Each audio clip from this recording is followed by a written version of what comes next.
और इस वक्त मेरे साथ पूर्व मंत्री प्रताप सिंह खाचरियावास जी लाइव जुड़ रहे हैं। प्रताप सिंह जी, स्वागत करता हूं मैं आपका समाचार प्लस पर। जय श्री राम। राम राम। प्रताप सिंह जी, देखिए, ये कोई परीक्षा की घड़ी तो थी नहीं, ये सिर्फ भक्ति की घड़ी थी, या ऐसा नहीं था कि कांग्रेस किसी परीक्षा से गुजर रही हो, या अपने आप को राम भक्त साबित करने की कोई परीक्षा चल रही हो। लेकिन एक राम विरोधी की छवि इस पूरे प्रकरण में खासकर बीते कुछ 15-16 दिनों में बनी। क्या आप इससे सहमत हैं? ये कैसे बनी? देखिए, एक बात मान लीजिए, भगवान राम पूरे ब्रह्मांड के मालिक है। राम को कांग्रेस और बीजेपी में नहीं बांटा जा सकता। आप ये बात खुद अच्छी तरह से जानते हैं कि ये जो कट गया शायद। नहीं, मैं सुन रहा हूं आपको। आपने कहा कांग्रेस और बीजेपी में बांटा नहीं जा सकता।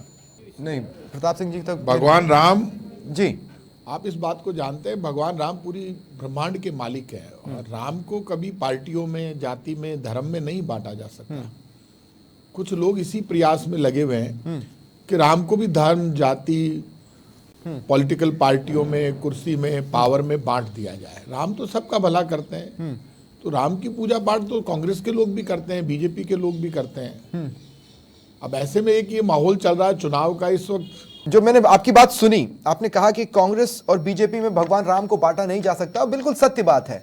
भगवान राम को राजनीतिक दलों में बांटा नहीं जा सकता, लेकिन मुझे लगता है कि जो ऑफिशियल लेटर हेड जो कांग्रेस की ओर से इन्विटेशन का जवाब देने के लिए प्रेस रिलीज के तौर पर आया, बीजेपी और आरएसएस तो सबसे पहले कांग्रेस ने कहा, बीजेपी ने पहले कांग्रेस नहीं कहा था। प्रताप सिंह जी, आपने कहा कि भगवान राम को कांग्रेस और बीजेपी में नहीं बांटा जा सकता, बिल्कुल सत्य बात है। लेकिन मुझे लगता है कि रामलला के इनविटेशन पर जो एक ऑफिशियल लेटर हेड पर प्रेस रिलीज जारी की गई, कांग्रेस ने सबसे पहले बीजेपी आरएसएस कहा। इस पूरी तैयारियों में बीजेपी ने कहीं भी कांग्रेस नहीं कहा था। देखिए, ये जो सारा माहौल जिस लेटर को लेकर वो बात कर रहे हैं, और उसके बाद भी सारी बात क्लियर हुई, और जो भी अयोध्या जाना चाहता, मैं जाना चाहता था, बहुत लोग जाना चाहते थे। 22 तारीख तक तो पूरे अयोध्या पर बीजेपी अपनी तरफ से इवेंट कर रही है। कोई 22 के बाद चला जाएगा, कोई 22 से पहले चला जाएगा। और जो राम मंदिर का फैसला आया वो तो सुप्रीम कोर्ट की तरफ से आया। उसके बाद आपको इतना बड़ा मौका भगवान राम ने दिया कि उन्होंने पूरा वहां पे मंदिर निर्माण से लेकर, और जब सारा चंदा आपने इकट्ठा किया तो आप ही मंदिर बनाओगे। नहीं, लेकिन कांग्रेस जो मैसेज देना चाहती के आदेश से जो राम मंदिर बन रहा है, कांग्रेस जो भी ऐसे में झगड़ा क्रिएट करना, बार बार कांग्रेस को बीच में लाना, कांग्रेस को टारगेट करना और कांग्रेस को राम विरोधी घोषित करने की कोशिश करना, ये बीजेपी का वोट लेने का एजेंडा है। बीजेपी वोट लेने के लिए कुछ भी कर सकती है। बीजेपी इस रास्ते पर चल रही है, लेकिन मैं लोगों के समझ में आता। आप अपनी बात कहिए ना, आप बार बार बीजेपी को बीजेपी कांग्रेस के लिए राम विरोधी कहे, तो हम तो खुद राम के वंशज हैं। मैं ये कह रहा हूँ कि कांग्रेस सब राम के भक्त हैं, कांग्रेस में राम भक्तों में कमी डिलीवर क्यों नहीं हुआ? सनातन धर्म को मानने वाले लोगों की संख्या इस देश में 80% है, उसमें कांग्रेस बीजेपी दोनों में लोग मिलेंगे आपको। नहीं, लेकिन प्रताप सिंह जी, कांग्रेस जो भी मैसेज देना चाहती थी वो मैसेज डिलीवर क्यों नहीं हुआ आखिरकार? आप देखिए, देखने में ही आया कि पहले इनविटेशन मना किया गया जो कि पार्टी लाइन लगा, लेकिन उसके 3-4 दिन के बाद राहुल गांधी एक सेल्फ करेक्शन मोड में चले जाते हैं और कहते हैं जिसको जाना है वो जाए, और कांग्रेस के भीतर से भी विरोध के स्वर उठे। मुझे लगता है कि कांग्रेस ने खुद अपनी इमेज को कैरिकेचर कर लिया इस पीरियड में। कांग्रेस जो भी मैसेज देना चाहती थी वो दे ही नहीं पाई।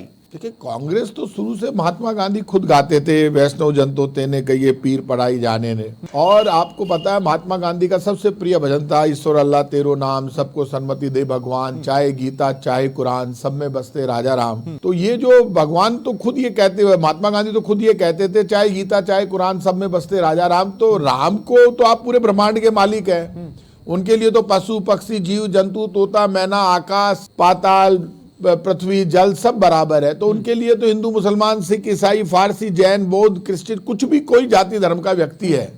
तो राम तो इंसानियत के लिए जाने जाते हैं, और राम वो है जो न्याय की मूर्ति है, जो न्याय देते हैं सबको, जो रोटी और रोजगार दे, जो खुशहाली दे, जो प्यार और प्रेम दे, वही तो राम है।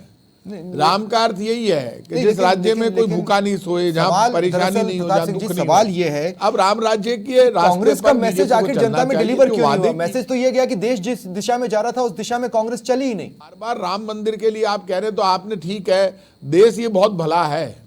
सनातन धर्म के अनुसार जब तक मंदिर का पूर्ण निर्माण नहीं होता तब तक प्राण प्रतिष्ठा नहीं होती। लेकिन हम इस कंट्रोवर्सी को आगे नहीं बढ़ाना चाहते, क्योंकि राम का नाम बड़ा है। जब प्राण प्रतिष्ठा हो गई मूर्ति की तो ये सब बात खत्म, क्योंकि ये भारत के गौरव का प्रश्न है। ये दुनिया में भगवान राम तो सबका कल्याण करते हैं, इस पर हम डिस्कस पे नहीं जाना चाहते कि शंकराचार्य क्या कहते हैं। लेकिन मैं बीजेपी से रिक्वेस्ट करूंगा अपने मुद्दों की बात करें। राम राज्य का अर्थ है आप अपने काम के आधार पर अपने काम बताइए, आपने कितने प्रॉमिस पूरे किए, आपने जनता के लिए क्या किया, राम राज्य के रास्ते पर आप चलोगे या नहीं चलोगे, राम राज्य के रास्ते पर चलकर आपने क्या दिया देश को, ये बताना चाहिए। हाँ जी जी प्रताप सिंह जी, मैं ये कह रहा हूं ना कि ठीक है, कांग्रेस आखिर अपना मैसेज डिलीवर क्यों नहीं कर पाई? कांग्रेस अपना मैसेज डिलीवर क्यों नहीं कर पाई?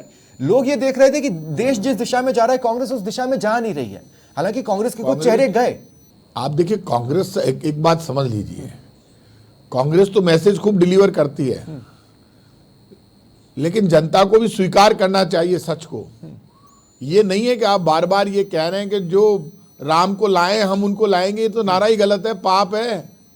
राम आज आएंगे, राम तो त्रेता में आ गए थे, नहीं, वो तो आगे आदि काल से लेकर अनंत काल तक राम रहेंगे। राम तो भगवान है। बीजेपी कांग्रेस की उम्र तो 70 वर्ष है, 76 वर्ष तो उम्र है। दोनों पार्टियों की उम्र कितनी है? क्या पहले अब कह रहे हैं कि 500 वर्ष बाद भगवान राम लौट रहे हैं, तो क्या राजा नहीं लड़े? अयोध्या में क्षत्रिय राजाओं ने मुकाबला नहीं किया, क्षत्रिय राजाओं ने अपना खून बहा दिया। अयोध्या में क्या राम के वंशज नहीं थे? आज से लड़ाइयां चल रही है क्या? राजाओं का रास्ता तब भी राजा लोग लड़ते थे। एक सलीका होता है, एक तरीका होता है। अगर प्रताप सिंह जी कांग्रेस वहां पर एक्टिव इन्वॉल्वमेंट नहीं रखना चाहती थी तो इनएक्टिव इन्वॉल्वमेंट के साथ भी वहां पर एक्टिव हो सकती थी। मैं ये कह रहा हूं कि कांग्रेस वहां पर दिख सकती थी। किसी भी तरह से कांग्रेस का एक अच्छी इमेज नहीं बनी लोगों के बीच में।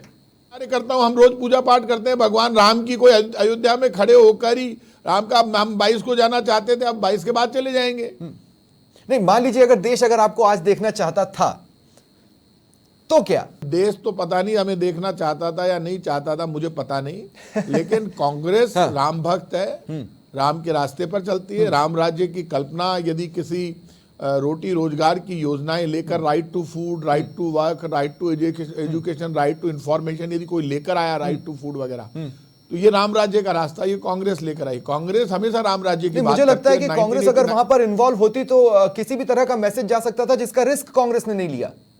और मंदिर के ताले खुलवाकर पूजा पाठ भी राजीव गांधी ने शुरू करवाए। लेकिन कांग्रेस ने, मैं सिर्फ ये कह रहा हूं कि कांग्रेस ने जो भी नफा नुकसान सोचा हो या जो भी पॉइंट सोचा हो, मैं ये कह रहा हूं कि उसके तो एनालिसिस का मौका ही नहीं मिल पाया है। आप देखिए वो डिसीजन जो कांग्रेस ने लिया वो कांग्रेस का व्यक्तिगत डिसीजन नहीं रहा, वो पार्टी पर भी आया, लेकिन पार्टी फिर अलग चली। उसके बाद ये डिसीजन लिया गया कि ठीक है, जो जाना चाहता है जाए। ये जो सिलसिलेवार चीजें हुई, उन्होंने अच्छा मैसेज थोड़ी ना डिलीवर किया।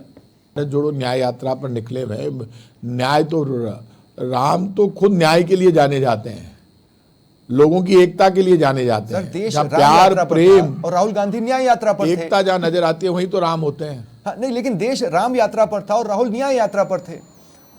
देश के साथ मूड में मिलना भी तो एक चीज होती है ना सर। विपक्ष के तौर पर आप देश के मूड में मिले ही नहीं। न्याय यात्रा भी तो राम के रास्ते पर ही है। नहीं, मैं ये कहना चाह रहा हूं कि देश के साथ चलने का ये धन्यवाद, बहुत लंबा हो गया। मैं आप सबको बहुत बहुत बधाई देता हूं। आज बस एक सवाल और एक सवाल। अच्छा प्रताप सिंह जी, बस एक सवाल ले लें। प्रतिष्ठा हुई है प्रताप सिंह जी, एक सवाल बस ले लें। मंदिर की प्राण, एक सवाल ले लें। मैं आपसे रिक्वेस्ट करता हूं, कल आपने इसमें एक रेसिस्ट एंगल भी निकाल लिया। मैं आपका बयान सुन रहा था, आपने श्यामल राम पर सवाल उठा दिए।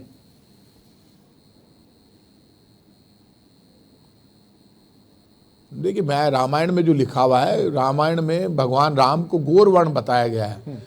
भगवान राम चारों भाई बहुत ही गोरे और बड़े, लंबे चौड़े, तीखे नाक नक्श वाले माने गए हैं, और इसमें कोई दोहराई नहीं। उसमें वो नाराज होने की बात नहीं। राम को आप चाहे काली मूर्ति में दिखाओ चाहे सफेद में, राम तो राम है। पर आपने साउथ इलेक्शन और साउथ में वोट पर आपने टारगेट कर लिया। आपको इसमें साउथ में इलेक्शन नजर आया, वर्ण का आगे दिखाया गया। तो मैं मेरी बात कही मैंने, बाकी तो अब तो लग गई मूर्ति, राम तो हमारे हैं। आप काली मूर्ति में राम को दिखाओ चाहे सफेद में, हम तो राम के राम की मूर्ति का सिलेक्शन बीजेपी ने नहीं किया ना, वो तो पुजारियों के मंडल ने किया। अरे छोड़िए साहब, अब इस बात पे डिस्कस पे मत जाइए। बीजेपी ने क्या नहीं, सब कुछ बीजेपी कर रही है। क्या बात कर रहे हो आप? यदि आप पहले ही दिन ये सारा राम मंदिर का निर्माण सुप्रीम कोर्ट से, मैं तो सुप्रीम कोर्ट उसी दिन कह देता कि चारों शंकराचार्य करेंगे पूरा निर्माण, तो ये झंझट ही नहीं होता, क्योंकि सुप्रीम कोर्ट के आदेश से मंदिर बन रहा है। यदि शंकराचार्य ही मंदिर का पूरा निर्माण देखते तो फिर झगड़ा ही नहीं था। लेकिन राम मंदिर ये झंझट ही नहीं होता।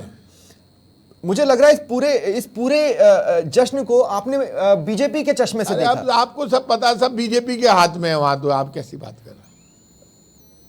प्रताप सिंह जी, लेकिन फिर भी मैं ये कह रहा हूं कि इलेक्शन की बात तो आप कोई ही ने नहीं, की, समरथ को नहीं, वोट दो की बात भी सुसाइड आप ही यूपी ने में की। सरकार आपकी, केंद्र में आपकी, आपके जचेगी जो करोगे, अब इसमें कोई इलाज नहीं है। नहीं, लेकिन बीजेपी की बात भी आप ही ने की, साउथ में वोट की बात भी आप ही ने की, इलेक्शन ये एंगल तो आप ही हमको पूछ खोजते रहे रहे। हैं, इसलिए हम बता रहे नहीं, हमें कोई पूछे भी नहीं तो हम क्या कर सकते हैं। नहीं, लेकिन बीजेपी ने अभी तो चैनल कहीं वाले भी इस नहीं पूछे पीरियड तो में नहीं एक भी पूछे। वोट नहीं मांगा सर। बीजेपी ने इस पीरियड में राम के नाम पर एक बार भी वोट नहीं मांगा इस पीरियड में। पूर्व में क्या हो चुका है मैं उसकी बात नहीं कर रहा हूं। राम मंदिर निर्माण शुरू होने के बाद से अब तक राम अरे मंदिर, बीजेपी तो राम के नाम पर ही वोट मांगती है, हक भी है उनका, आप कैसी बात कर रहे हो। तो सर अगर उनका हक है तो वो एक्टिवली पार्टिसिपेट कर रहे थे ना, आप भी पार्टिसिपेट कर लेते। मैं ये कह रहा हूं कब ना मना कर रहे हैं, हम भी बोलते हैं राम के नाम पर, तो वो भी बोलते थे राम के बिना तो बीजेपी कांग्रेस सब अधूरे हैं।